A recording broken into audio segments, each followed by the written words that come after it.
Okay, so hi, my name is Aaron, and I'm in Mr. Squire's American Government and Speech class, and we were instructed to make a video about a concept in our textbook from Unit 2, and I chose compromise. And I think compromise is a word that really plays an integral role in our government. There are two really major compromises that were discussed in the textbook, and so the first one is the Connecticut Compromise, also known as the Great Compromise, which was um, a decision that ensured all the states that were represented in the Congress proper representation. And this really was a disagreement between small states and large states because the large states had obviously larger populations because they occupied a larger mass of land, and this caused the smaller states to be upset because they thought that they weren't being represented fairly because the larger states they had more votes in the Congress due to their larger populations. And then the second one was the 3/5 compromise, which was pretty much every slave counted as 3/5 of a person. And so for example, if 5 slaves voted, only 3 would be counted of the 5 votes. And as opposed to if 5 free people voted, 5 votes would be counted.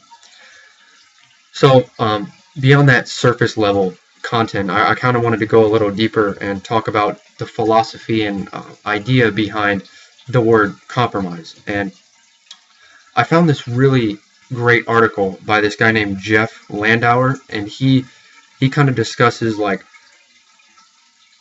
the concepts and levels of compromise. So he starts off by saying compromise is often thought of as a virtue, which obviously today, I mean, it's essential. It's almost essential moral value that you need to really possess, because if you can't compromise and you're stubborn and you can't agree with people, you're not going to get anywhere and accomplish anything. So after that, he goes on to say the reality of compromise is that it's really a package deal, and it contains two concepts under the same label. So these two concepts, so essentially he's talking about two different kinds of compromise. So the two concepts are number one, an agreement between two sides shared on a common principle, and number two, which is the destruction the destruction of both the opposing views, principles, and what you're left with after this destruction of the principles is a muck or a solution that really doesn't integrate any of the principles or values into the final product. So I think these two concepts can be applied back to the two compromises that were mentioned in the textbook, which the first one, which to reiterate, agreement on shared principles, I think that represents the great compromise, because there was a shared principle of representation, and I think what they really disagreed on is the nuance areas of representation, like how many representatives should be from each state, for example. So I think that kind of fits the mold there.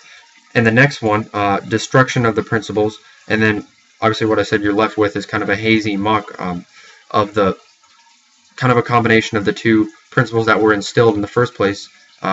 So to kind of clarify that, in my opinion, I think that represents the 3/5 compromise better, because you had two values or principles, and it was the North, which thought that slaves should not be represented. There's no need. And then you had the South's principles and values, where they thought the slaves should be represented, because if they were, then they could have more votes allowed, or cast more votes if they had more people who were represented and who were allowed to vote on their property.